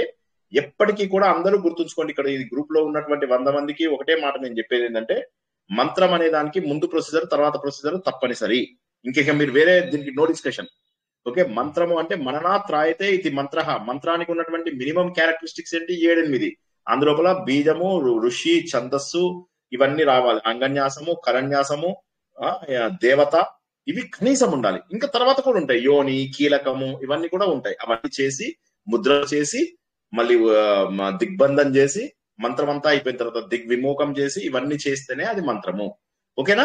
ఇంకా దీంట్లో వల్ల వేరే ఫర్దర్ ఏమి కన్ఫ్యూజన్ పెట్టుకోకండి, అది కంపల్సరీ ఉండాల్సిందే. ఇంకా దానికి there is no question. బ్రాహ్మణులు గారు చెప్పారు కదండి, ఓం ఓం స్వహ అని వాళ్ళకి ముసుగులేసి చెప్తారు కదా, దాన్ని కరన్యాసం ఉంది కదా సార్, అది చేసి ఆమెను మంత్రం చేసుకోవచ్చునా? చెయ్యొచ్చండి. అంగన్యాస కరన్యాసాలు మీకు చూద్దాం. నాకు ఎప్పుడైనా వీలున్నప్పుడు నేనే నేర్పిస్తాను. సరేనా? ఇంకా మీరు కన్ఫ్యూజ్ అవ్వకండి ఎవరు. ప్రొసీజర్ గుర్తుంచుకోండి చాలు దయచేసి. ఇది ప్రొసీజర్ అని గుర్తుంచుకోండి. ఆ ప్రొసీజర్ నేను ఏదో ఒక రోజు ఏదో ఒక టైంలో చెప్తాను. సరేనా? ఏదో ఒక టైం పబ్లిక్ గా చెప్తాను. మీరు అంటే నేను గురువుని కాదు కదా, నేను అది ప్రాబ్లం. ఇప్పుడు నాకు మా గురువును మంత్రం చెప్పిన గురువుని అడిగానా సార్ రేపు? తప్పకుండా అడగండి. ఆయనకి ముందు ప్రొసీజర్ తర్వాత ప్రొసీజర్ ఏంటో కనుక్కోండి. అది కంపల్సరీ. అంగన్యాస కరన్యాసాలు ఋషి ఇవన్నీ తెలిసి అప్పుడు మంత్రం, ఆయన ఇచ్చిన మంత్రము ఆయన మీకు బాగా తెలిసిన వ్యక్తి అయి ఉండాలి. నంబర్ 1, మీ లోపల అజ్ఞానాన్ని పోగొట్టేటటువంటి వ్యక్తి అయి ఉండాలి. మీ ఇద్దరి మధ్య గొప్ప సంబంధం ఏర్పడి ఉండాలి. మీకు ఏది అవసరమో కీలెరిగి వాత పెట్టాలి. అంటే డాక్టర్ ఏ విధంగానైతే మనకు సరైన రోగానికి సరైన మందు ఇస్తాడో ఆ విధంగా ఉన్నటువంటి వాళ్ళు మాత్రమే మంత్రం ఇవ్వడానికి అర్హులు. ఎవరు పడితే వాళ్ళు మంత్రం ఇవ్వకూడదు. మనకు కొద్దిగా తెలిసిన వ్యక్తి గొప్పవాడైతే కుదరదు. ఇప్పుడు నేను మీకు కొద్దిగానే తెలుసు, నేను మీకు ఇచ్చే అవకాశం లేదన్నమాట. అట్లా అంటే నేను ఎవరికి ఇవ్వలేదు, నాకు ఆ శక్తి లేదు. నేనేమంటున్నానంటే దానికి ప్రొసీజర్ మాత్రం ఖచ్చితంగా ఫాలో అయి తీరాలి. ఓకేనా? సార్ సార్ గురు పరంపర ఇదే విషయంలో ఇంకేం డౌట్ ఉంది చెప్పండి. చాలా క్లియర్ గా చెప్పాను. చాలా క్లియర్ గా చెప్పాను. చాలా ఎక్కువ మనకి డిస్కషన్ అయిపోయింది సార్. వేణుగోపాల్ గారు లాస్ట్ క్వశ్చన్. గురువు అంటే గురు పరంపర ఉన్నప్పుడే గురువు కదా సార్? గురువు అంటే ఎవరైనా కావచ్చు. మీకు బాగా తెలిసిన వ్యక్తి, నాలెడ్జబుల్ పర్సన్, ఆయన మీకు గురువుగా మీకు అంటే ఎవరు పడితే వాళ్ళు టీవీలో కనిపించే వాళ్ళు లేదా మనకు ఒక 10 మంది శిష్యుల్ని తిరిగే వాళ్ళు గురువులుగా కారు. మీ గురించి బాగా తెలిసి నాలెడ్జబుల్ పర్సన్ అయినటువంటి వ్యక్తి మీకు ఇస్తారు. ఉదాహరణకి నాన్నగారు, అమ్మగారు, అన్నయ్య, మన చుట్టాలలో తెలిసినటువంటి వ్యక్తి, వీరందరూ కూడా ఇవ్వవచ్చు. ఇంకా దాని గురించి మనం ప్రస్తుతానికి ఆపేద్దాం. మన విష్ణు సహస్రనామానికి అది దూరం కదా, ఏమనుకోవద్దు, క్షమించండి. విష్ణు సహస్రనామమునకు ఈ ప్రశ్నలు దూరంగా ఉన్నాయి. నేనేం చెప్తున్నాను? నామము, మంత్రము, స్తోత్రము, జపము, ఈ 4కి డిఫరెన్స్ చెప్పాను. మంత్రము చేయకుండా మిగతా 3 చేయండి కొన్ని రోజులు. ఓకే? మీరు ఎవరు గురువుగా చూజ్ చేసుకుంటారు ఇవన్నీ నేను డిసైడ్ చేయలేను కదా. I cannot decide. Sir online లో నేర్చుకున్న వాళ్ళు గురువులు ఎవరా మరి? ఆన్లైన్ కాదమ్మా, మీకు తెలియాలమ్మా. వారు గురువు అంటే ఎవరిని మళ్ళీ చెప్తున్నా. గురువు అనే వాళ్ళు ఎవరంటే మీకు బాగా, ఇప్పుడు మీరు ఏ డాక్టర్ పడితే ఆ డాక్టర్ దగ్గరికి వెళ్తారా, లేకపోతే మీరు తెలిసిన డాక్టర్ దగ్గరికి వెళ్తారా? తెలిసిన డాక్టర్ దగ్గరికి వెళ్తాం కదా. ఎందుకంటే ఆయన he will be knowing about all, అంటే ప్రొసీజర్ అంతా తెలిసి ఎక్కడ ఏం చేయాలో తెలిసి మీకు ఇచ్చిన వాడే డాక్టర్ అవుతారు కదా. ఎవరు పడితే వారు ఏదో ఒకటి పారాసిటమాల్ వేసుకోండి అని చెప్పారనుకోండి, కరెక్టే, పారాసిటమాల్ వర్క్ చేస్తుంది కాదనను, కానీ అదే అందరికి పనికిరాదు అని చెప్తున్నాను. ఓకేనా? ఇంకా ఈ మంత్రం గురించి అంటే మీకు డిస్క్రిప్షన్ ఇచ్చాను. మీరు దానికి తగ్గటువంటి నిర్ణయం తీసుకోవాల్సిన బాధ్యత మీది. ఓకే? జై శ్రీకృష్ణ. ఎప్పుడైనా వీలున్నప్పుడు అంగన్యాస కరన్యాసాలు అవి ఎలా చేయాలో నేను నేర్పిస్తాను. ఓకేనా? ఇప్పటికి ఆపుదామా ప్లీజ్? మనం విష్ణు సహస్రనామంలో ఒక్క శ్లోకం తెలుసుకోవాలి. ఒక్క సెకండ్ సార్. నాకు 10 years ఉన్నప్పుడు మా బావగారు ఓం నమ శివాయ అని చెప్పినాడు. ఆయన ముందు ప్రొసీజర్ తర్వాత ప్రొసీజర్ చెప్పారా? ఏం చెప్పలేదు, ఆయనకేం మరి చెప్పినప్పుడు చేయకండి, ఇంకా మానేయండి. చెప్పకపోతే మానేయండి. శివాయ నమః అనుకోండి, క్లోజ్. ఓకే? అప్పుడు మీరు ఓం చెప్పకుండా శివాయ నమః అనుకోండి, సరిపోతుంది. జై శ్రీకృష్ణ. మనము ఒక 10 నిమిషాల పాటు మనము విష్ణు సహస్రనామాన్ని తెలుసుకుందాం. సో విష్ణు సహస్రనామంలో ఈ ప్రశ్నలన్నీ అడిగిన తర్వాత అదేంటంటే అప్పుడు ఆయన అన్నాడు, ఏ రకంగా చేసినా కూడా ఇది చాలా గొప్పది. విష్ణు సహస్రనామం అనేది చాలా గొప్పది. ఇది మనకేంటంటే జీవితంలో గమ్యాన్ని నిర్ణయిస్తుంది, పరబ్రహ్మ ఎవరో తెలియజేస్తుంది. ఇది మనకు మనోవాక్ కాయాల ద్వారా చేయగలిగే ఏదన్నా చేయొచ్చు. ఇది మనకు ధర్మాన్ని తెలియజేస్తుంది అని చెప్పి భగవంతుడి యొక్క తత్వం గురించి తెలియజేసేటటువంటిదే విష్ణు సహస్రనామము. ఇందులో స్టార్టింగ్ ఏమవుతుంది? మనకు మీకు విశ్వం అని వస్తుంది. ఫస్ట్ నామం చూసుకుంటే విశ్వం. విశ్వం అంటే అసలు అర్థం, చాలా రకాల అర్థాలు ఉన్నాయి. మొట్టమొదటి అర్థంని ఓంకారం అంటారు. ఆ ఉ మా అనేటటువంటి 3 అక్షరముల యొక్క కలయిక ఒక బీజాక్షరంగా మారి దాన్ని ఓం అంటాము. ఇది అన్నిటికంటే కూడా గొప్ప హ్రస్వ మంత్రము, బీజ మంత్రము. ఈ ఓంకారం యొక్క శక్తి విశ్వం లోపల ఉంది. అందుకోసమే ఏమవుతుంది, మీకు విష్ణు సహస్రనామము ఈజ్ ఈక్వల్ టు మంత్రం అని చెప్తున్నాను నేను. కాబట్టి ఓంకారం చేత చెప్పబడేవాడేవాడు భగవంతుడు. అంటే ఒక బీజాక్షరం చేత మనం భగవంతుడిని తెలుసుకోబోతున్నాం. ఆ ఉ మా అంటే ఏంటి? ఎవరైనా చెప్పగలరా? ఆ ఉ మా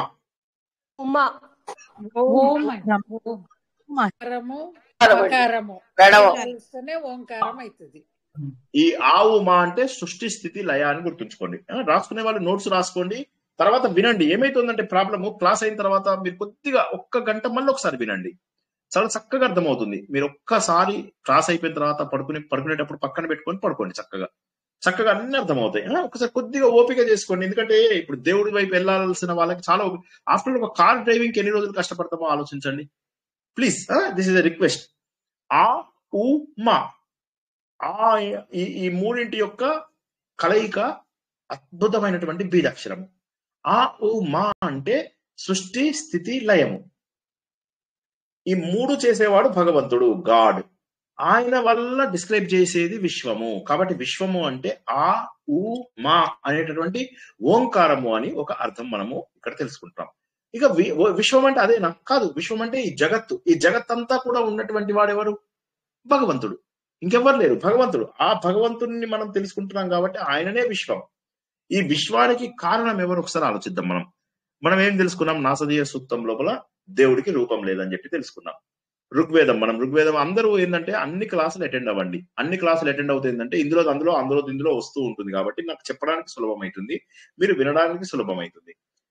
నాసదీయ సూక్తం నుంచి ఋగ్వేదంలోకి వచ్చేసరికి దేవుడు రూపమెత్తినటువంటి దేవుడు ఈ జగత్తుని పుట్టించాడు. ఈ జగత్తుకు బ్రహ్మము, ఈ విశ్వానికి బ్రహ్మము. కాబట్టి విశ్వం అంటే ఈ జగత్తుకు పరబ్రహ్మ అయినటువంటి వ్యక్తి, సృష్టి స్థితి లయ చేసిన వాడు. ఇంకోటి ఏంటి? ప్రవిశతి, ప్రవేశము అని సంస్కృతంలో ఒకసారి మనం తీసుకున్నట్టయితే విశతి అంటే ఎంటర్ అవ్వడం. అంటే ఏంటి? ఈ విశ్వం లోపల ఆయన ఎంటర్ అయినప్పుడు మాత్రమే మనకు ప్రాణం వస్తుంది. ఇది ఎట్లా తెలుసుకుందాం?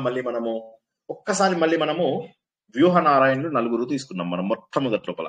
ఆ వ్యూహనారాయణ లోపల ఏంటి? ప్రద్యుమ్నుడు, అనిరుద్ధుడు, సంకర్షణుడు, ఈ ముగ్గురు వచ్చి మన శరీరాన్ని మొత్తం తయారు చేశారు. ఏం కాలేదు, శరీరం అట్లా ఉందంతే. అందులోకి వాసుదేవుడు ప్రవేశించినాడు. అర్థమవుతుందా? విశ్వం అంటే వాసుదేవుడు లోపలికి ప్రవేశించాడు. వాసుదేవుడు లోపలికి ప్రవేశిస్తే మాత్రమే ఇది వర్క్ అవుతుంది. విశతి, ప్రవేశము అలా గుర్తుంచుకోండి. విశతి అనే దానికి అంటే ప్రవేశించేటటువంటి వాడు. తర్వాత ఇంకోటి ఏంటి? దీనికి రివర్స్ అర్థం కూడా తీసుకోవచ్చు. భవిష్యత్ అందరూ ఆయనలోకి వస్తున్నారు, లయం జరిగినప్పుడు ఆయనలోకి వస్తున్నాడు. విశతి అంటే సంహార కాలం లోపల అందరినీ తనలోకి తీసుకుంటున్నాడు. మనమంతా కూడా భగవంతుడిలోకి విశతి. విశ్వము అంటే ఇక్కడ ఏమవుతుందంటే సృష్టి స్థితి లయలకు సంబంధించినటువంటి పేరు ఇది అని చెప్పేసి తెలుస్తుంది. అంటే చాలా అద్భుతమైనటువంటిది. ఈ ప్రపంచం మొత్తానికి కూడా సృష్టి స్థితి లయలు చేస్తున్నటువంటి కారణము. ఈ ప్రపంచమంతా కూడా తనలోంచి పుట్టించినటువంటి వాడు, మనందరినీ తనలోకి తీసుకుంటున్నటువంటి వాడు. అటువంటిది విశ్వము. ఈ జగత్తంతా కూడా విశ్వమే. ఈ జగత్తుని ఎవరు పుట్టించారు? ఆయననే పుట్టించాడు. అంటే ఈ విశ్వమే తనైన వాడు. విశ్వం అంటే ఏంటి? భగవంతుడే. ఎందుకంటే భగవంతుడు తనలోంచి విశ్వం పుట్టించాడు. చాలా సింపుల్. ఏమీ లేని ప్రపంచంలో, విశ్వంలో తనే అన్ని అయి విశ్వంగా పుట్టాడు. కాబట్టి ఆయనని విశ్వము అని చెప్పేసి అంటాం అన్నమాట. కాబట్టి సృష్టి స్థితి లయ అయినటువంటి భగవంతుడు, ఈ ప్రపంచమంతకి కారణమైనటువంటి భగవంతుడు అని. దీని యొక్క కంటిన్యూయేషన్ రెండవ మంత్రం విష్ణు అంటే వ్యాపించిన వాడు విష్ణువు. ఓకేనా? వేవేష్టి వ్యాప్నోతి ఇది విష్ణువు అంటే ఇప్పుడు ఇక్కడ ఏమవుతుంది? మనకు భగవంతుడు సర్వత్రా వ్యాపించి ఉన్నవాడు. ఇప్పుడు ఈ పేరు కేవలము విష్ణు వెంకటేశ్వర స్వామికి పెట్టాలన్నా, నారాయణకు పెట్టాలన్నా, శివుడికి పెట్టాలన్నా, అందరికి పెట్టచ్చు. గణపతి పేరులో కూడా విష్ణువు అనే ఉంటుంది. వ్యాపించి ఉన్నటువంటి వాడు ఒక పరబ్రహ్మ ఎవరైతే ఉన్నాడో ఆయనే విష్ణువు. ఇందులోపల కూడా విశతి అని మనం ఇందాక ఏదైతే ధాతువు తెలుసుకున్నామో, విశతి అంటే ఎంటర్ అయ్యేవాడు అనేటటువంటిది దీనికి కూడా మనం అన్వయించుకోవచ్చు. విష్ణువు అనే దానికి కూడా అన్వయించుకోవచ్చు. మొదటి పేరు విశ్వము, ఈ జగత్తంతా అయినటువంటి వాడు, ఈ జగత్తుకు కారణమైనటువంటి వాడు, సృష్టి స్థితి లయలకు కారణమైనటువంటి వాడు, ఓంకారం యొక్క రూపమైనటువంటి వాడు. ఇంకేం తెలుసుకున్నాము? అందరినీ లయ రూపంలో తనలోంచి తీసుకొచ్చిన వాడు, అందరి లోపల ప్రవేశించి వారి చలనానికి శక్తికి కారణమైనటువంటి వాడు. ఇప్పుడు మీ అందరిలో దేవుడు ఉన్నాడు, నా లోపల దేవుడు ఉన్నాడు. ప్రతి దాంట్లో భగవంతుడు ప్రవేశించి ఆయన రూపాలకు కారణమవుతున్నాడు. చరాచర జీవరాశులలో అన్నింటిలో కూడా భగవంతుడు ఉన్నాడు అనేదానికి విశ్వం. దానికి కొద్దిగా కంటిన్యూయేషన్ సబ్సెట్ అంటాం మేము మ్యాథమెటిక్స్ లోపల. ఇది సెట్ అయితే ఇది సబ్సెట్. ఇందులోపల ఏంటంటే విష్ణువు అంటే సర్వత్రా వ్యాపించి ఉన్నవాడు. నిన్న మనం ఏం తెలుసుకున్నాము? ఇది ఆకాశం అయితే వాయువు మొత్తాన్ని ఆకాశంలో ఇముడ్చుకుంది. అంటే భగవంతుడు సర్వత్రా వాయువులాగా అన్ని చోట్ల వ్యాపించి ఉన్నాడు అనేది విష్ణువు. మరి ఇటువంటి విష్ణుని మనం ఎలా పూజిస్తాం? అస్త్రాయ వషట్, ఇవన్నీ యజ్ఞాల లోపల వషట్ అని చెప్పి చదువుతుంటాం. ఇంతకుముందు నేను యజ్ఞోవై విష్ణువు అని చాలాసార్లు చెప్పాను. మనం 4వ అధ్యాయంలో తెలుసుకున్నాం, 7వ అధ్యాయంలో భగవద్గీతలో చాలా వాటిల్లో తెలుసుకున్నాం. యజ్ఞం లోపల చేసే మంత్రం పేరు వషట్. వషట్ కారము, అహంకారము, మమకారము. వషట్ అనే దానికి మూలము అని చెప్పి ఇక్కడ లెక్క అన్నమాట. వషట్ అనేటటువంటి మంత్రమునకు మూలమైనటువంటి వాడు భగవంతుడు, అంటే యజ్ఞ స్వరూపుడు. యజ్ఞంలో మన యొక్క లక్ష్యము, యజ్ఞం ఎందుకు చేస్తాం? పండేక చేస్తామా? ఒకసారి ఆలోచించండి. యజ్ఞం ఎందుకు చేస్తాం? మనం పండేక చెయ్యం. ఎందుకు చేస్తాం మరి యజ్ఞము? ఎందుకంటే ఇది ఎవరికి చెందాలో వారికి చెందాలి. మన ప్రేమ గాని, మనం చేసేటటువంటి స్తోత్రాలు గాని, మనం చేసేటటువంటి మంత్రాలు గాని, మనం చేసేటటువంటి నామం గాని, జపం గాని అన్ని ఎవరికైతే చెందాలో ఆ లక్ష్యము, అంటే ద డెస్టినేషన్. వషట్కారం అనేటటువంటి మంత్రం ద్వారా వషట్ అస్త్రాయ, వషటి, వషట అన్ని రకాల మంత్రాలు మనం నీళ్లు చల్లుతూ చదువుతాం అనమాట యజ్ఞం లోపల. ఆ వషట్కార రూపము అంటే ఎవరైతే ఈ మంత్రాల ద్వారా ఇవన్నీ స్వీకరిస్తారో, అందుకే ఆయన ఏమన్నాడు? బ్రహ్మార్పణం బ్రహ్మహవిహి బ్రహ్మాగ్నో బ్రహ్మనాహు. అందులోపల ఏమంటాడు? మొత్తము యజ్ఞంలో ఉపయోగించే ప్రతి వస్తువు నేనే, ఎందుకంటే నేనే యజ్ఞ స్వరూపుడని అని చెప్పేసి లెక్క. వషట్కారము అంటే ఏంటి? నేనే యజ్ఞం యొక్క స్వరూపుడని. యజ్ఞం అంటే ఏంటి? మనం చేసేటటువంటి పూజ. ఓకే. భూత భవ్య భవత్ ప్రభువు అని చెప్పి తర్వాత పేరు. భూత భవ్య భవత్ ప్రభు అంటే భూతం అంటే భూతకాలం, సింపుల్. భవ్యము అంటే భవిష్యత్ కాలము. భవత్ ప్రభువు, భవత్ అంటే ఈ కాలం. మన సంస్కృతంలో తెలుసు భవత్, భవత్, భవాన్, భవతి అని చెప్పి మనం నేర్చుకున్నాము. భవతః అవన్నీ. భవత్ అంటే ఉండడం, అంటే భూతకాలం, పాస్ట్, ప్రెజెన్స్, ఫ్యూచరు. ఈ మూడింటి లోపల కూడా ఉన్నటువంటి వ్యక్తి భూత భవ్య భవత్ ప్రభువు. ఈ మూడింటికి కూడా మూడింటికి కూడా 3 సమయాలలో కూడా ఉన్నటువంటి వాడు. అటువంటి వాడు భూత భవ్య, అంటే all past tense, present tense, future tense అన్నింటి లోపల కూడా ఉన్నటువంటి వాడు ఈ పరమాత్మ అని చెప్పేసి. మరి అదే విధంగా భూత కృత్. కృత్ అంటే ఏంటి? మనము కృతు ధాతువు చూసుకున్నట్లయితే, క్రూ ధాతువు చూసుకున్నట్లయితే చేసేవాడు అని చెప్పి లెక్క. మనందరినీ చేసిన వాడు భూత కృత్. నెక్స్ట్ భూత భృత్. భృత్ అంటే భరించడం, కృత్ అంటే చేయడం, భృత్ అంటే భరించడం. భూతాలంటే మనమందరం. భూతములు అంటే ఎవరైతే నివసిస్తారో వారు భూతములు. వీరందరినీ పుట్టించేవాడు, వీరందరినీ భరించేవాడు, భూతములను తయారు చేసేవాడు, భూతములను భరించేవాడు ఈ భగవంతుడే. పాస్ట్, ప్రజెంట్, ఫ్యూచర్ లో ఉన్నటువంటి వాడు భగవంతుడే. యజ్ఞం యొక్క స్వరూపుడు భగవంతుడే. ఇక్కడ వరకు మనము తెలుసుకుని ఇవాళ ఆపుకుందాం. ఓకేనా? ఇప్పుడు ఈ 5-6 నామాలు ఏవైతే మనం తెలుసుకున్నామో ఆ 6 నామాలలో సందేహాలు ఉంటే మాత్రమే అడగండి. జై శ్రీకృష్ణ. ఆత్మసుఖము వీరు మీ ఆట కొరకు పాత్ర పోషణ చేసి సూత్రధారి విశ్రమించదని పాదం ఆశ్రయించి పరమ కరుణాంతరంగా శ్రీ పాండురంగ. జై శ్రీకృష్ణ. సార్ ఒక్కసారి విశ్వము అంటే వరుసగా ఓంకార స్వరూపుడు ఒకటి చెప్పండి. మీరే చెప్పండి. సృష్టి స్థితి లయ కారకుడు. విశ్వములో ఉన్నటువంటి వాడు. విశతి. విశతి అంటే ప్రవేశించేవాడు. ఎందులోపల మన అందరి శరీరాలలో ప్రవేశిస్తే మనమేమో యాక్టివ్ గా ఉంటాం. ఓకేనా? అదొకటి. ఇంకోటి ఏంటి? విశతి అనేది ప్రవేశించేవాడు అన్నారు సార్. ఎంటర్ అయ్యేవాడు. విశతి అనేటటువంటి ధాతువు నుంచి వచ్చిందన్నమాట. ప్రవేశించేవాడు అని మనందరిలోకి ప్రవేశించేవాడు, మనందరిలోకి ప్రవేశిస్తాడు. ఆయన ప్రవేశించకపోతే వ్యూహ నారాయణ లోపల అన్ని ఏర్పడ్డాయి, కానీ ఆయన మన లోపల ప్రవేశించకపోతే మనకు ఎటువంటి చలనం ఉండదు. దాన్ని విశతి అంటారు. ఒక అర్థం. ఇంకొక అర్థం ఏంటి? మనం అందరము చనిపోయిన తర్వాత ఆయనలోకి ప్రవేశిస్తాం కదా, లయమైపోతాం. లయమైనప్పుడు ఆయనలో కలిసిపోతాం. అది కూడా మనం ఆయనలోకి ప్రవేశిస్తున్నాం. అది కూడా విశతి. అదొక అర్థము. ఈ విశ్వమంతా తయారు చేసిన వాడు, తనలోంచే విశ్వమంతా తయారు చేసిన వాడు కాబట్టి విశ్వం అంటే జగత్తు అనేటటువంటి ఒక మీనింగ్. ఓకేనా? వ్యూహ నారాయణుడు అంటే సార్ అది ఇవాళ చెప్పనా మరి ఇంకో రోజు చెప్పనా? వ్యూహ నారాయణుడు అంటే మీరు మళ్ళీ వెనక్కి వెళ్ళిపోవాలి, మనం చాలా వెనక్కి వెళ్ళాలి. వ్యూహ నారాయణుడు అంటే ఏంటంటే ఈ ప్రపంచం స్టార్ట్ చేసే ముందు నాసదీయ సూక్తం అని పురుష సూక్తం అని 2 ఉన్నాయి. నాసదీయ సూక్తం లోపల దేవుడికి రూపం లేదు, పురుష సూక్తం వచ్చేసరికి దేవుడికి రూపం వచ్చింది. ఈ రూపం వచ్చే లోపల ఆయన ఏం చేశాడంటే ఈ ప్రపంచం అంతా కూడా సృష్టించాడు. ఈ ప్రపంచాన్ని సృష్టించినప్పుడు ముందేం చేశాడంటే ఆయన ఈ పంచభూతాలు, పంచ జ్ఞానేంద్రియాలు, పంచ కర్మేంద్రియాలు ఇటువంటివన్నీ తయారు చేశాడు. మనస్సు, బుద్ధి, చిత్తం, అహంకారం అని ఇవన్నీ తయారు చేశాడు. వీటన్నిటికీ మనస్సు అంటే అనిరుద్ధుడు దేవత, సంకర్షణుడు మన అహంకారమునకు దేవత, ప్రద్యుమ్నుడు మన ఇంద్రియాలకు దేవత. ఇవన్నీ వచ్చేసాయి. ఇంద్రియాలు, శరీరము, తర్వాత ఇందులోపల మనస్సు, బుద్ధి, చిత్తం, అహంకారం వచ్చేసాయి. ఇక మిగిలింది ఏంది? ప్రాణం. ప్రాణం లేకపోతే మనకి ఏం లాభం? అతడు 4వ అతను వాసుదేవుడు. ఈ నలుగురిని వ్యూహనారాయణుడు అంటారు. మీరు భాగవతంలో ఉంది, ప్లస్ మనం వేదంలో కూడా నేర్చుకుంటాం ఇది. వీటి నలుగురిని వ్యూహనారాయణ అంటారు. ఇదే వీడియో ఇంకొకసారి మీరు వింటే ఇప్పుడు ఈ నలుగురు పేర్లు కూడా మీకు గట్టిగా దృఢంగా ఉండిపోతాయి. సృష్టి లేనప్పుడు భగవంతుడు సృష్టించాడు. ఆ సృష్టించడానికి 4 రూపాలు అవసరమైనవి. వాటిని వ్యూహం అంటే ఏంది? Strategy, plan. ఆ స్ట్రాటజీ ఒక పద్ధతి ప్రకారం ఈ సృష్టిలో ఆయన వచ్చాడు. జై శ్రీకృష్ణ. ఓకే. తర్వాత విష్ణువు అంటే సర్వత్రా వ్యాపించిన వాడు. అవును, పరబ్రహ్మ ఎవరైతే ఉన్నారో అవును, ఆయననే వ్యాపించిన. ఎవరైనా ఏ దేవుడైనా కావచ్చు. ఒకసారి శివుడు అవుతాడు, ఒకసారి విష్ణువు అవుతాడు, ఒకసారి గణేష్ అవుతాడు. ఎవరైనా అవ్వడానికి అవకాశం ఉంది. జై శ్రీకృష్ణ. నెక్స్ట్ ఇంకెవరైనా? అంటే యజ్ఞ స్వరూపుడు అంటే యజ్ఞస్వరూపుడు. వషట్ అని చెప్పి చదువుతుంటాం. చదివినప్పుడు అవి ఎవరికి చేరుకోవాలి? ఎవరికో ఒకరికి చేరుకోవాలి కదా. ఆ చేరుకోవడానికి భగవంతుడికి చేరుకుంటే భగవంతుడే లక్ష్యంగా మనం మంత్రములు చదువుతాము. కాబట్టి యజ్ఞం యొక్క స్వరూపుడు వషట్కారుడు అని అర్థం.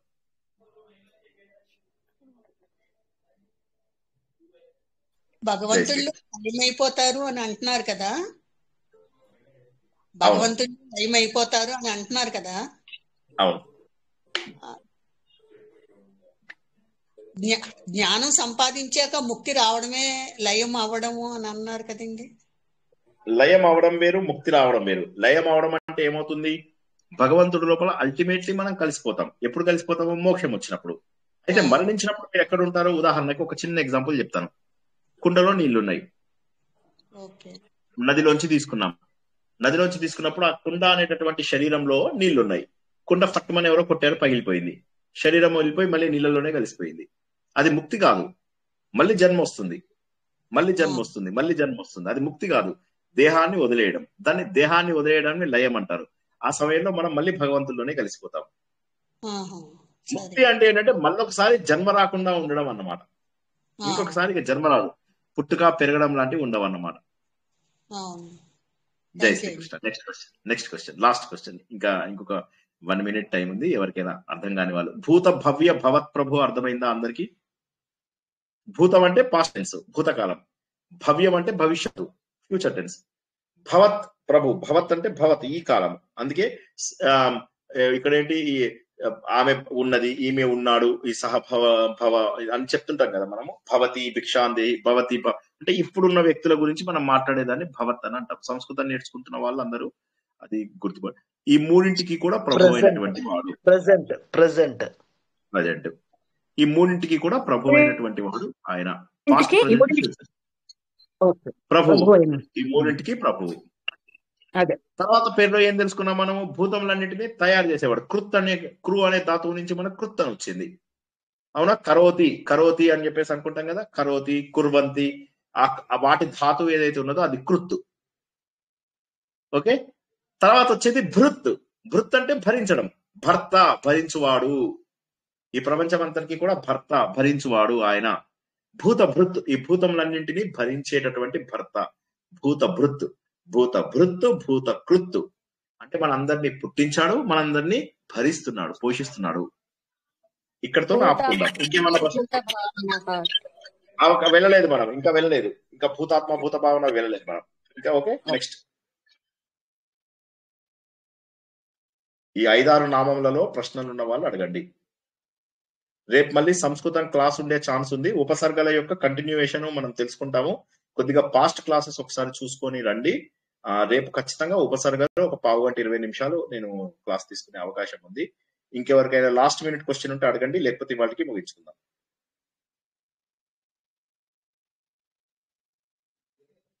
చాలా సంతోషము. మళ్ళొక్కసారి వీడియోని చక్కగా వినండి. నేను ఒక అరగంట లోపల పోస్ట్ చేస్తాను వీడియోని. ఇంకొకసారి, ఇంకో 2 సార్లు 3 సార్లు వినండి. ఎక్కడెక్కడ డౌట్ ఉంటే అక్కడ పాస్ పెట్టుకోండి, వినండి చక్కగా.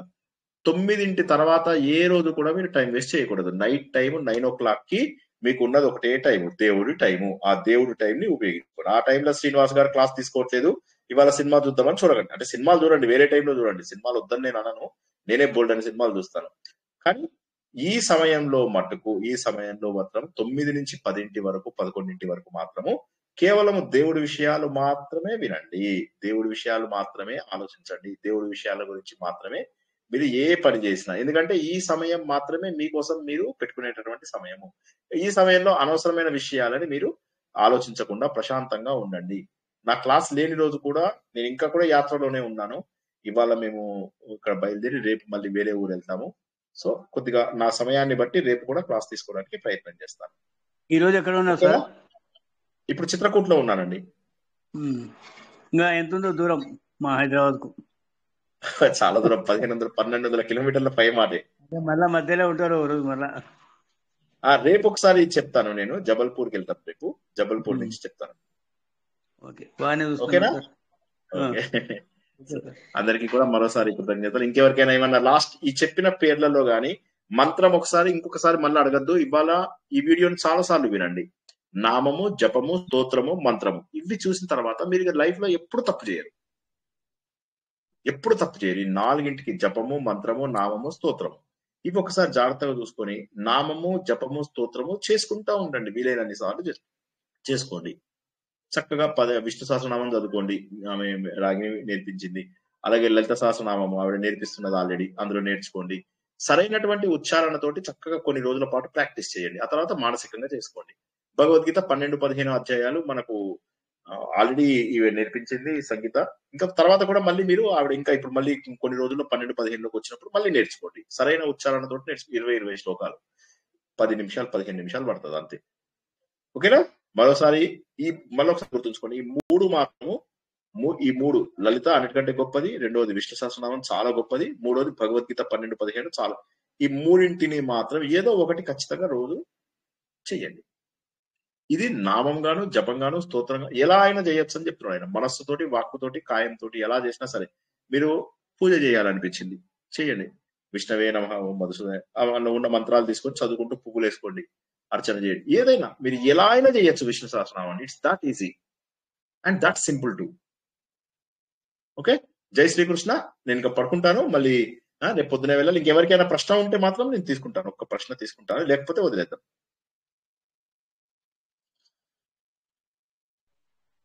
Thank you sir. Thank you very much. అందరికీ కూడా కృతజ్ఞతలు. రేపు మళ్ళీ సంస్కృత తరగతి లోపల అనుకుంటాను. అందరూ కూడా రేపు జాయిన్ అవ్వండి. ఇప్పటి వరకు జాయిన్ అయిన వాళ్ళు సాధన తప్పకుండా చేయండి, వీలైనన్ని సార్లు వినండి. సాధన మార్గాన్ని వదలొద్దు. అందరికీ కూడా భగవంతుడు ఆ బుద్ధిని కల్పిస్తాడని, అందరూ కూడా సాధన మార్గంలో ముందుకు ప్రవేశిస్తారని ఆశిస్తూ ఈ రోజు ప్రవచనాన్ని ఇక్కడికి ముగిస్తున్నాను. జై శ్రీరామ్, జై శ్రీకృష్ణ.